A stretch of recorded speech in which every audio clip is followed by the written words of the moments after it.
چه حال داری؟ داخل قبرها چه اتفاق افتاد؟ سؤال نکیر و منکر را چگونه جواب دادی؟ فلانی برادرم، فلانی پدرم، فلانی مادرم، فلانی خواهرم، فلانی کاکای من، فلانی عمه من، فلانی خاله من. چه شد؟ سؤال نکیر و منکر را چگونه جواب دادی؟ خدا با تو چگونه معامله کرد؟ یک بار برو سر قبر، خواهر داری که از دنیا رفته، برادر داری که از دنیا رفته، کاکا و ماما و بیبی و بابایی داری که از دنیا رفته، سر قبرش برو یک صدا بزن، بابای من، بیبی من، خاله من. چی شد؟ خدا با تو چی معامله کرد؟ سوار در مرکب چوبی اگر قصر زرین داری. سوار در مرکب چوبی همین تابوت را میگن. سوار در مرکب چوبی اگر قصر زرین داری، اگر شاه و اگر درویش، اگر ملک جهان داری، هر چی که داری همه را میگذاری میروی. نه اهلت با تو میرود، نه مالت با تو میرود، نه پسری که بسیار دوستش داری، نه دختری که بسیار دوستش داری، نه زنی که بسیار دوستش داری. بر رب کعبه قسم، امون شب اگر تو را تنها داخل تابوت در کنار زن خودت در داخل خانه تنها بگذارن، زنت از ترس تو داخل خانه هم نمیشیند. به خدا قسم اگر به اهل قبور الله این اجازه را بدهد که اینها حرف بزنن یک چیز میگوین، اگر به اینها اجازه داده شود که حرف بزنن یک چیز میگوین، همه با آواز بلند میگوین، فقط یک چیز در داخل قبر به درد میخوره، اون تقوای الهی است،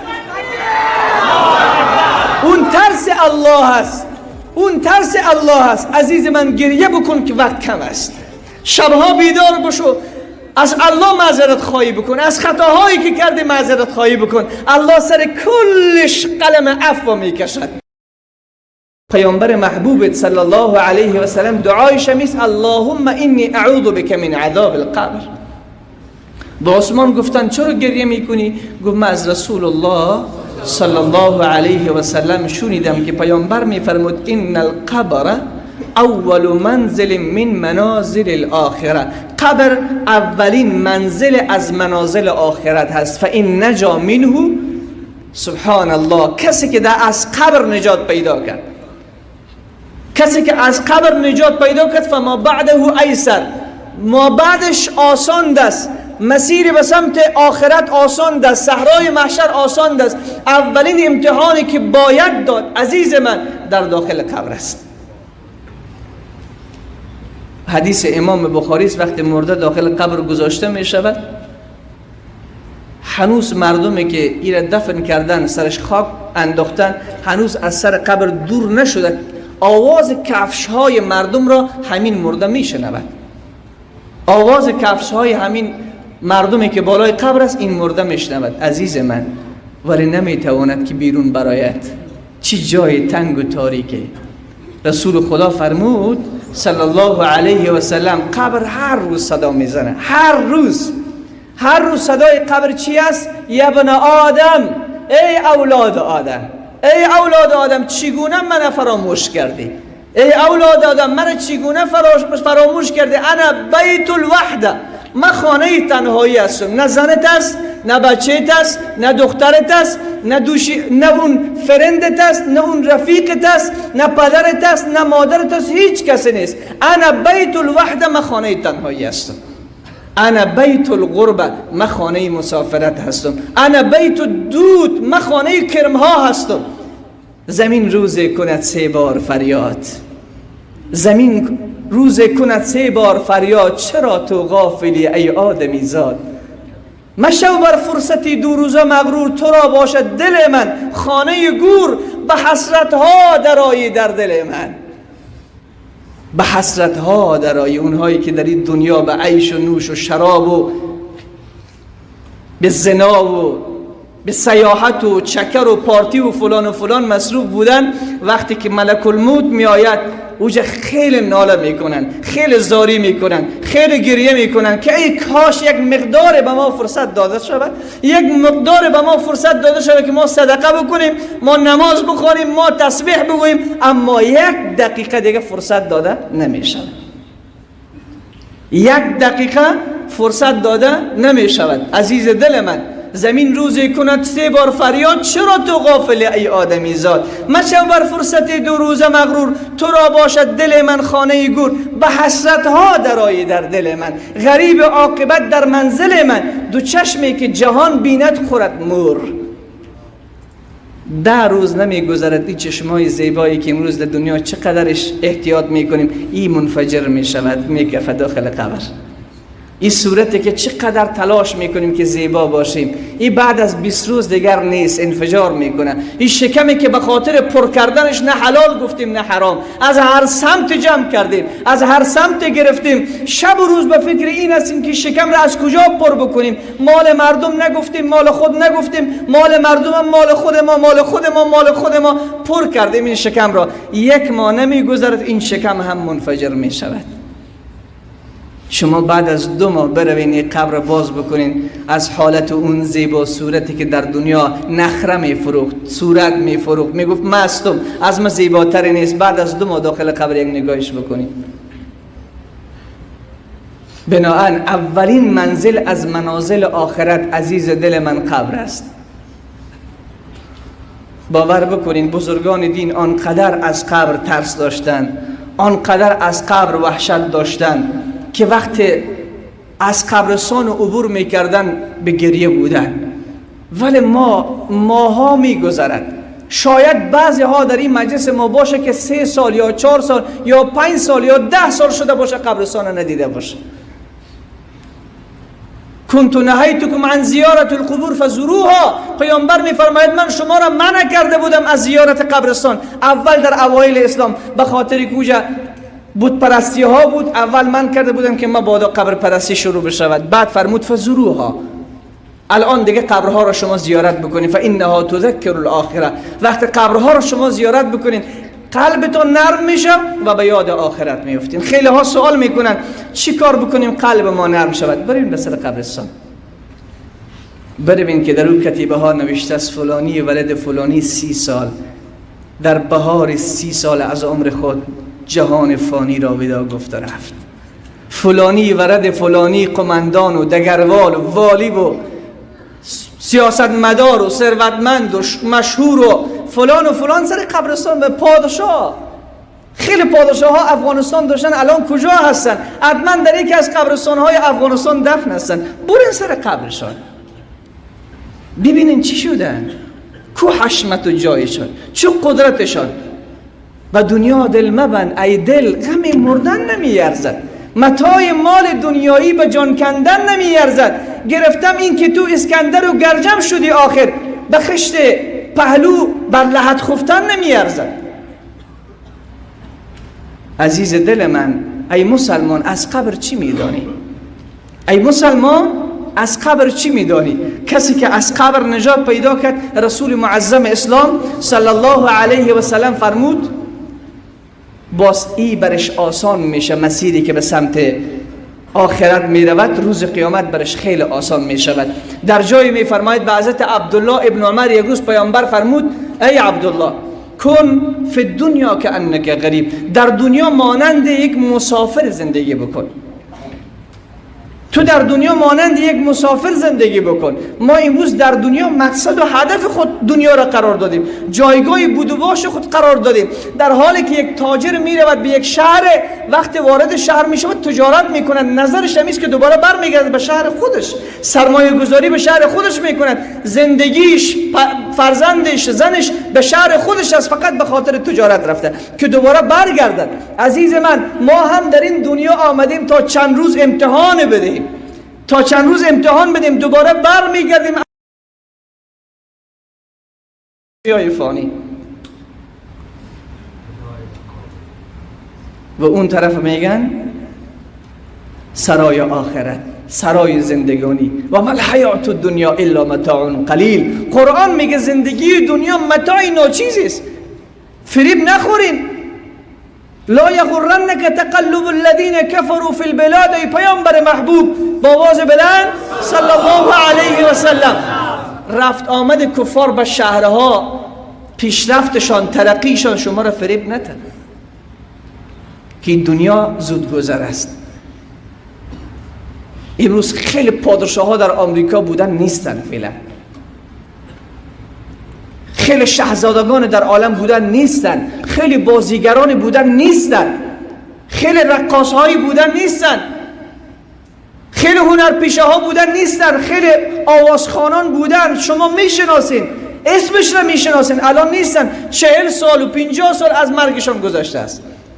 از داخل قبرشان خبر دارین چی هست و چی میگذرد سر از اونها؟ حضرت یحیی ابن معاذ میفرماید طوبا لمن ترک الدنیا قبل ان تترکه، سعادت باد، خوشحالی باد برای اون مسلمانی که پیش از اینکه دنیا ای را ترک کنه این دنیا را ترک کرده. دنیا یک روز من و تو را ترک میکند عزیز من، دنیا با این همه زرق و برقش من و تو را ترک میکند. دیگر زمین دوست ندارد سرش بگردی، آفتاب دوست ندارد به تو انرژی بدهد. وقتی مرگ یک انسان پورا میشه دیگه حتی زمین دوست ندارد سرش راه برود. پس از این دنیا من و تو میرویم، هیچ به همراه ما نمیرود. من گفته بودم که کفن چی ندارد؟ جیب ندارد. چی بندی دل در این دنیا که چندین روز مهمانی، چون آگه مرگ آید پیش خوری آن دم پشیمانی. دل غافل بکن توبه که مرگ اندر کمین داری، به حال خود مشو غافل که جای زیر زمین داری. کجا شد آدم و حوا، کجا شد یوسف و موسی، کجا شد ایوب و یحیی، کجا شد نوح طوفانی. دل غافل بکن توبه که مرگ اندر کمین داری، به حال خود مشو غافل که جای زیر زمین داری. سوار در مرکب چوبی اگر قصر زرین داری، سوار در مرکب چوبی همین تابوت را میگن. سوار در مرکب چوبی اگر قصر زرین داری، اگر شاه و اگر درویش اگر ملک جهان داری، هر چه که داری همه را میگذاری میروی. نه اهلت با تو میرود، نه مالت با تو میرود، نه پسری که بسیار دوستش داری، نه دختری که بسیار دوستش داری، نه زنی که بسیار دوستش داری. برب کعبه قسم امون شب اگر تو را تنها داخل تابوت در کنار زن خودت در داخل خانه تنها بگذارن، زنت از ترس تو داخل خانه هم نمیشیند. پس از این دنیای فانی و از این دنیای بدبو و از این پیر خرفتی و بدشکل عزیز من دل بکن. طوبی لمن ترک دنیا قبل ان تترکه، خوشحالی باد برای کسی که دنیا را ترک کرده پیش از اینکه دنیا را ترک کنه. و بنا قبره قبل ان یدخله، و قبر خود را آماده کرده و قبر خود را ساخته پیش از اینکه داخلش شود. من نگفته بودم که پیش حضرت عبدالله ابن عباس آمدن در سفر حج، چند کسی بودن به سفر حج روان بودن، در مسیر را دوستش داشتن وفات کرد، گفتن برش قبر کردیم. از داخل قبرش یک مار برآمد، یک مار برآمد، مار عظیم. گفت هر چه تلاش کردیم این مار را از قبر دور کنیم نتوانستیم، رفتیم قبر دیگر کندیم، باز همین مار از اون قبر نبودار شد.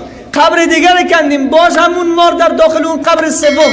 آمدن پیش حضرت عبدالله ابن عباس گفتن ما 3 تا قبر کندیم، مار در داخل قبر است. عبدالله ابن عباس فرمود اگر در کل زمین قبر بکنین همین مار رو اونجا هم پیدا میکنیم. این اعمالش هست. بروین دفن بکن به یکی از این قبرها. عزیز دل من تو نشونیدی، بار بار دیدی، باور بکن ما در دنیای زندگی میکنیم، همه دنیا کوچک شده. گاهی وقت ما شما دیدیم در ویدیوها که از قبر آتش بیرون میشود، از قبر آتش بیرون میشود.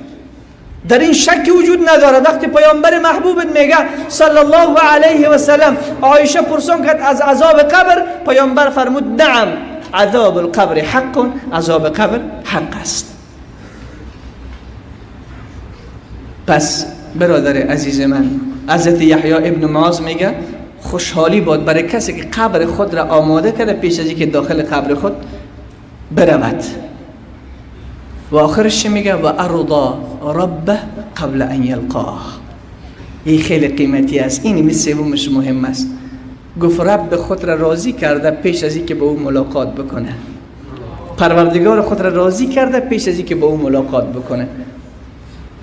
وقتی که ما فکر میکنیم به اعمال خودمون میاندیشیم گاه چه حالت به تو پیدا میشه؟ شرمنده نمیشیم ما؟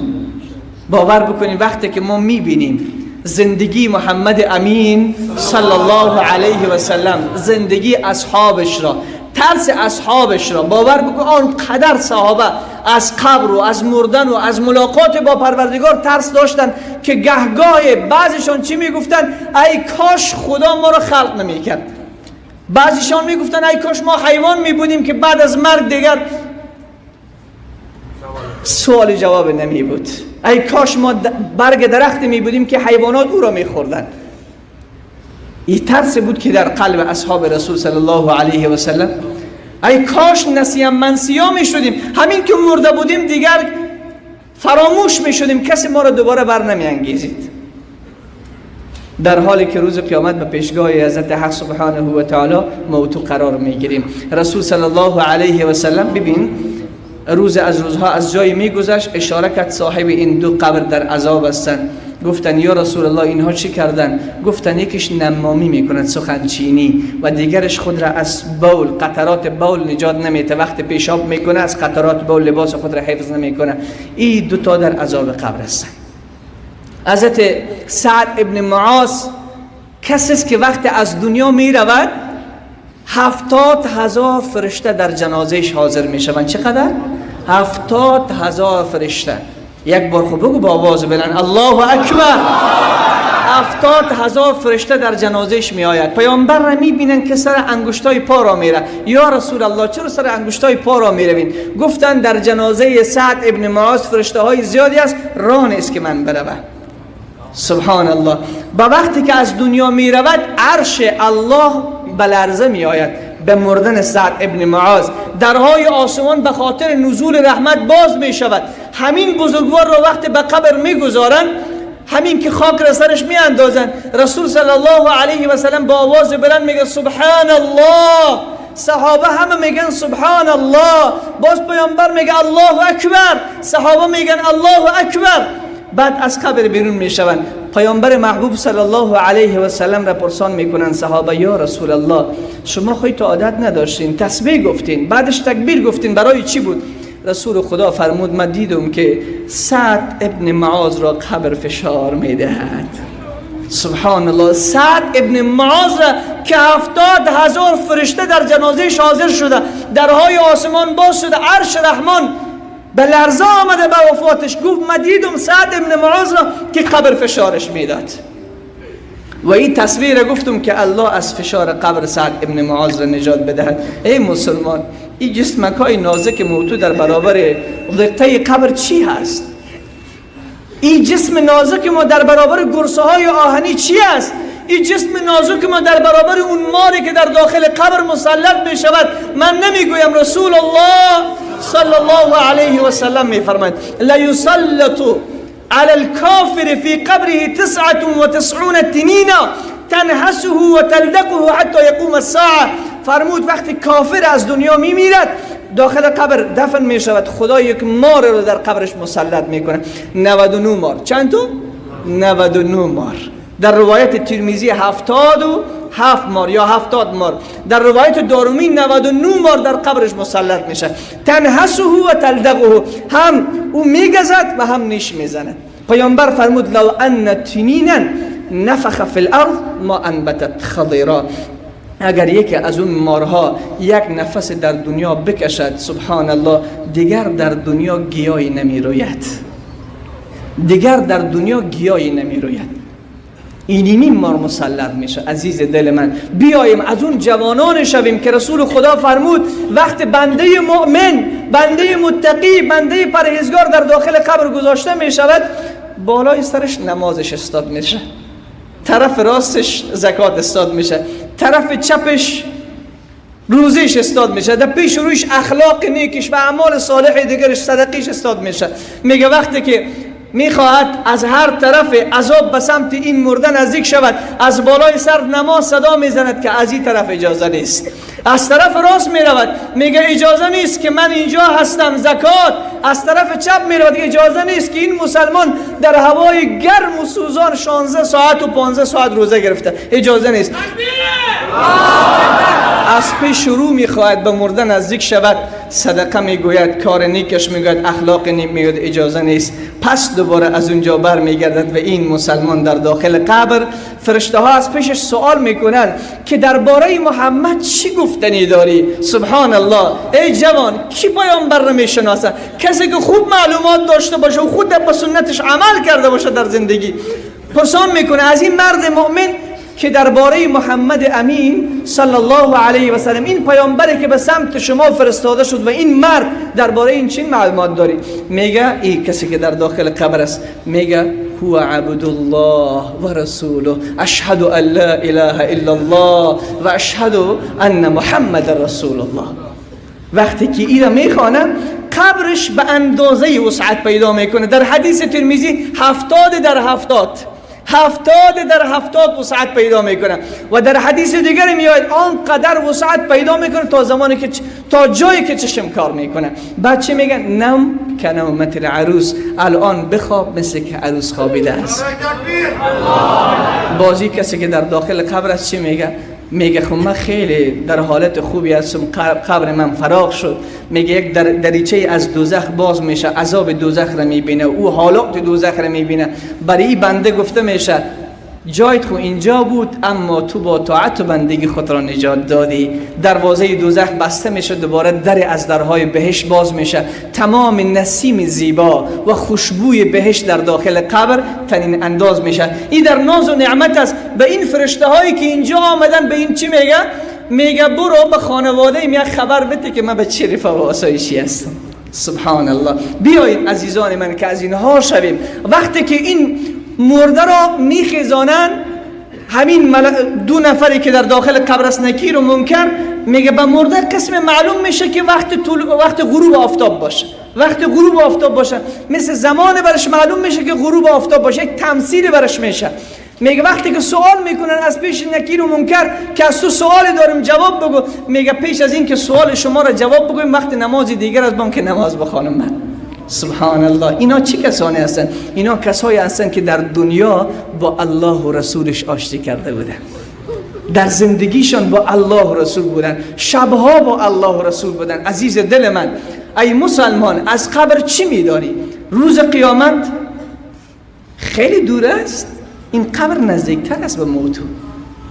همین قبر نزدیکتر است. بعد از این که وفات کردی، چشمت بسته شد، تک و تنها میمانی. این 3 تا سوالی که از تو میشود آمادگی گرفتیم ما. از منافق پرسان میکنن من ربک، میگه ها نمیدانم. ما دینک ها نمیدانم. من نبیک ها نمیدانم. از سمت آسمان ندایی میآید که این دروغ میگوید، از همه میدانه اما در نفاق زندگی خود را تیر کرده، در فساد تیر کرده. الان زبان شیاری نمی کند که جواب بگوید. عزیز دل من، جوان عزیز، ای مسلمان، از قبر چی میدانی؟ باید آمادگی داشته باشه. ابراهیم ابن ادهم را پرسیدن که از کجا به زهد رسیدی؟ بما وجدت زهده، از کجا به این زهد و تقوا و پرهیزگاری رسیدی؟ فرمود رأیت القبر موحشا ولیس معی مونس. من قبر را محل وحشت و تنهایی دیدم، به همراه خود مونس نبود. مونس ندیدم، دیدم که هیچ کسی به همراه من به سمت قبرستان نمی رود، هیچ کسی به همراه من داخل قبر نمی رود جز اعمال صالح من تلاش کردم، کمر را بسته کردم، رفیق در داخل قبر برای خود ساختم که اعمال صالح است. پس برادر عزیز من، برادر گل من، بیاین که ما آمادگی داشته باشیم از سرای قبر. این مرد در میزنه، تو بخواهی نخواهی یک روزی میآید، تو بخواهی نخواهی دروازه تو رو این مرد در میزنه.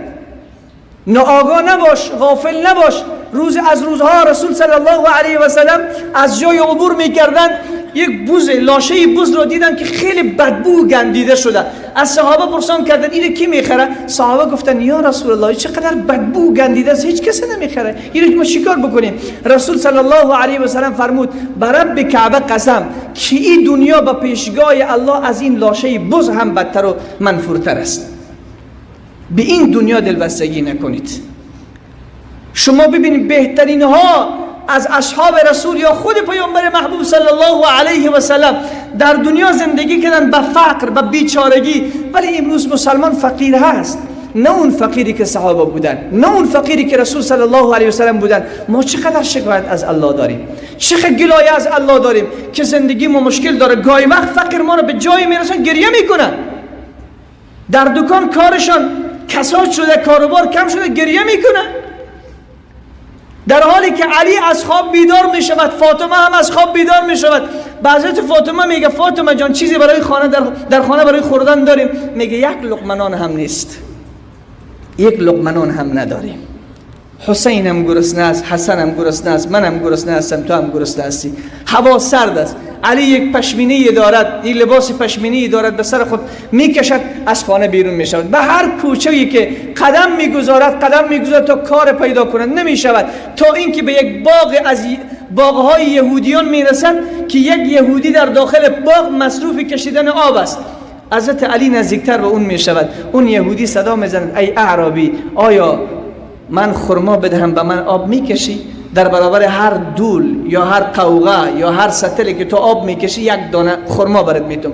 حضرت علی صاحب تا توانی که دارد آب میکشه، شکم گرسنه آب میکشد، دستایش آبله کرده، مقدار خرما را میگیرد، به سمت خانه خود حرکت میکند. در مسیر را حضرت محمد امین صلی الله علیه و سلم را ملاقات میکند. وقتی به پیامبر میرسد عرض میکند یا رسول الله چیزی خوردین؟ پیامبر میگه نه گرسنه هستم، این دنیای ماست، نه گرسنه هستم، چیزی نخوردم. چند دانه خرما را به دست رسول خدا میگذارد، بعد دوباره با چند تا خرمایی میرود به سمت خانه که تا خودش و فاطمه و حسن و حسین بخورد. ولی به اوج خوشحالی و سرور و خرمی زندگی کردن، هیچ رنج در زندگی خودشان نداشتن، آنقدر خوشحال بودن، میدانستن که خوشبختی در قارون نمان، خوشحالی در هامان نمان. اونها میدانستن که عزت دنیا، آرامش دنیا با پول و ثروت نیست، به این است که کسی با رب خود آشنا باشد، کسی الله را در زندگی خود داشته باشد، کسی قبر خود را آماده کرده باشد. فرمود من اکیس الناس و اکرم الناس، عاقل ترین مردم چه کسی است و مکرم ترین مردم چه کسی است؟ صحابه که نمیدانستن گفتن یا رسول الله ما نمیدانیم. فرمود اکثرهم ذکر للموت، گفت عاقل ترین مردم همون کسی هست که مرگ از یاد میکنه. روز چند مرتبه از مرگ یاد میکنیم ما؟ کسی که از مرگ یاد بکند موسیقی میشنوه، کسی که از مرگ خبر داشته باشد زنا میکند، کسی که از مرگ بداند و بترسد بینمازی میکند، کسی که از مرگ یاد بکند پدر و مادر آزار هست، کسی که از مرگ یاد بکند ظلم میکند، کسی که مرگ را یاد بکند حق یتیم را میخورد، حق خواهر خود را میخورد. نه عزیز من، امروز بیخبریم، غافلیم ما. فرمود اکثرهم ذکر الموت، کسی عاقل ترین مردم هست. امروز عاقل چه کسی است؟ عاقل کسی است که بازار خوب جمع کرده گرفته، عاقل کسی است که نبض بازار را میدانه، عاقل کسی است که خوب دلار را ذخیره کرده، عاقل کسی است که خوب میدونه از کجا درآمد کسب بکنه. بر رب کعبه قسم اینا عاقل نیستن. پیامبر اینا را گفتن جیفتون باللیل و حمار بالنهار، اینها لاشه هستن، لاشه در شب هستن مثل مرده ها. بسیار عفا میخوایم، سخن من این سخن رسول الله صلی الله علیه و سلم. اینها مرده هستن در شب، خر هستن در روز که کار میکنه.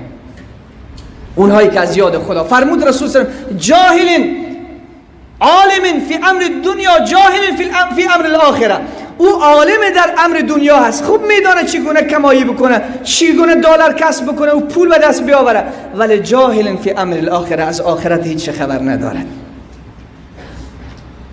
عزیز دل من، برادر عزیز من، برادر گل من، ای مسلمان، از قبر چی میدانی؟ باور بکن پشیمان میشی، باور بکن پشیمان میشی، ولی پشیمانی سود نداره. خوشا به سعادت عبدالله ابن تامر جوان هست. چه خوش نصیب است کسی که داخل قبر گذاشته شود کرم جرأت نکند به جسدش برسد. کسی که داخل قبر گذاشته شود زمین جرأت نکند او را ببلد. عبدالله ابن تامر را که داستانش در سوره البروج هست، هر وقتی که تفسیر فارسی را برداشتی سوره البروج را بردار و عبدالله ابن تامر را بشناس. طفل است، خردسال، شاید 11 یا 12 ساله است. داستان عجیب و غریب دارد تا اینکه شیطان پادشاه زمان میخواد، یوسف ذونواس پادشاه سرزمین یمن است، میخواد عبدالله ابن تامر را شهید بکنند. هر راهی را که به پیش میگیرد نمیتواند این جوان خدا ترس را شهید بگرداند. آخر عبدالله ابن تامر میگه میخوای مرا شهید بکنی؟ میگه بله. میگه مرا سر چوبه دار ببر، تیر را در کمان بیانداز، بسم الله گفته به طرف من بزن، اون وقت من شهید میشم. همین کار را میکنن. عبدالله ابن تامر شهید میشود. به شهادت عبدالله ابن تامر 12,000 نفری که در اینجا تماشا میکرد این حادثه را همه به آواز بلند صدا میزنن لا اله الا الله، مسلمان میشود. 12,000 نفر.